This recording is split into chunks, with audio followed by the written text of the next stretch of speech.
पाकिस्तान की जीत पर जश्न मनाने वालों पर शिकंजा, देशद्रोह का केस होगा दर्ज।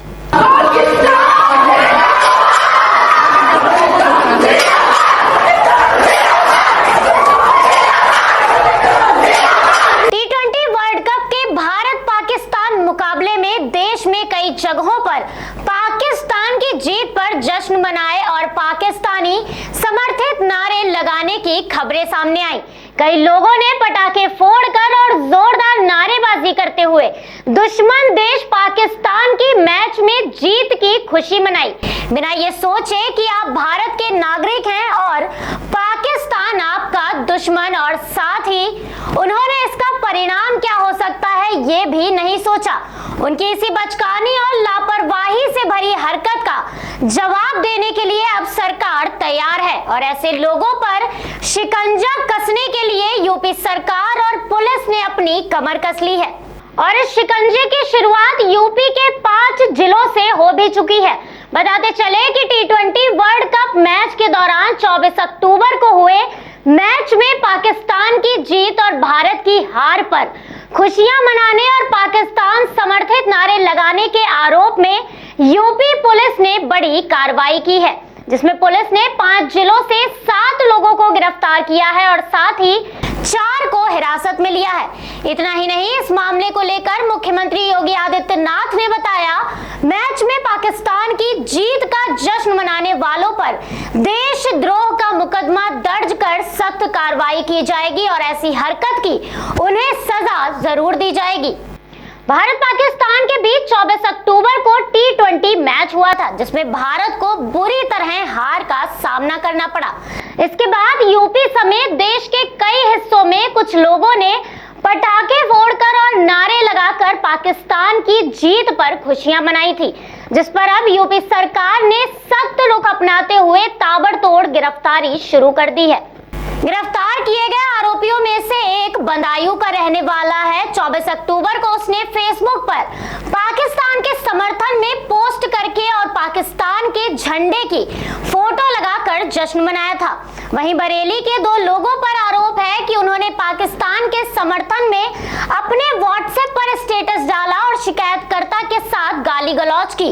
वहीं सीतापुर में भी पाकिस्तान के समर्थन में व्हाट्सएप पर स्टेटस लगाने पर एक युवक के खिलाफ FIR दर्ज कर उसे गिरफ्तार किया गया है। इसके साथ एक अन्य आरोपी बरेली के इज्जत नगर थाना क्षेत्र का है, जिस पर आरोप है कि उसने अपने व्हाट्सएप के स्टेटस पर पाकिस्तानी खिलाड़ी का समर्थन किया और भारतीय क्रिकेट टीम के बारे में अपशब्द लिखा। वहीं आगरा के जगदीशपुर थाने में दर्ज मुकदमे में आरोप है कि भारत की हार पर पाकिस्तान के समर्थन में नारेबाजी की गई और देश विरोधी नारे लगाए गए। अब ऐसे लोगों पर यूपी सरकार ने निशाना साध लिया है और ऐसे लोगों को पकड़कर इन पर सख्त कार्रवाई की जाएगी।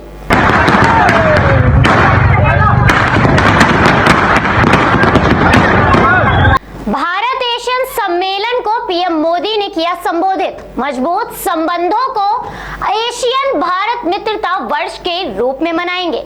आसियान की यह विशेष भूमिका भारत की एक्ट ईस्ट पॉलिसी, जो हमारी security and growth for all in the region यानी सागर नीति में निहित है। भारत के इंडो पैसिफिक ओशन इनिशिएटिव और आसियान के outlook for the Indo Pacific क्षेत्र में हमारे साझा विजन और आपसी सहयोग का ढांचा है। पीएम मोदी ने आज 18वें एशियन भारत सम्मेलन को संबोधित किया, जिस दौरान पीएम ने मजबूत संबंधों की सराहना की। पीएम बोले, एशियन देशों के साथ भारत के पुराने संबंध हैं।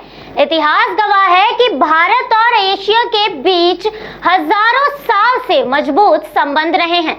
इनकी झलक हमारे साझा मूल्य, परंपराएं, भाषाएं, ग्रंथ, वास्तुकला, संस्कृति, खान पान दिखाते हैं। एशियन की यूनिटी और सेंट्रलिटी भारत के लिए हमेशा एक महत्वपूर्ण प्राथमिकता रही है। वहीं कोरोना काल में तो ये आपसी संबंध और भी मजबूत हुए हैं। योर मैजेस्टी, एक्सेलेंसीज, कोविड-19 महामारी के कारण हम सभी को अनेक चुनौतियों से जूझना पड़ा, लेकिन यह चुनौतीपूर्ण समय भारत आसियान मित्रता की कसौटी भी रहा। कोविड के काल में हमारा आपसी सहयोग, आपसी संवेदना भविष्य में हमारे संबंधों का बल देते रहेंगे। हमारे लोगों के बीच सद्भावना का आधार रहेंगे। इतिहास गवाह है कि भारत और आसियान के बीच हजारों साल से जीवंत संबंध रहे हैं। वीडियो कॉन्फ्रेंसिंग के जरिए भारत एशियन सम्मेलन को संबोधित करते हुए पीएम मोदी बोले, दुनिया अब भी कोरोना से जूझ रही है। कोरोना काल में भारत को भी कई चुनौतियों का सामना करना पड़ा। कोरोना महामारी के बाद आर्थिक सुधार सहित महत्वपूर्ण क्षेत्रीय और अंतर्राष्ट्रीय विकास पर भी मंथन किया जाएगा। पीएम मोदी ने बताया, साल 2022 में हमारी पार्टनरशिप के 30 साल पूरे हो रहे हैं। भारत भी अपनी आजादी के 75 साल पूरे करेगा। मुझे बहुत खुशी है कि इस महत्वपूर्ण पड़ाव को हम एशियन भारत मित्रता वर्ष के रूप में मनाएंगे। योर मैजेस्टी, एक्सेलेंसी, वर्ष 2022 में हमारी पार्टनरशिप के 30 वर्ष पूरे होंगे। भारत भी अपनी आजादी के 75 वर्ष पूरे करेगा।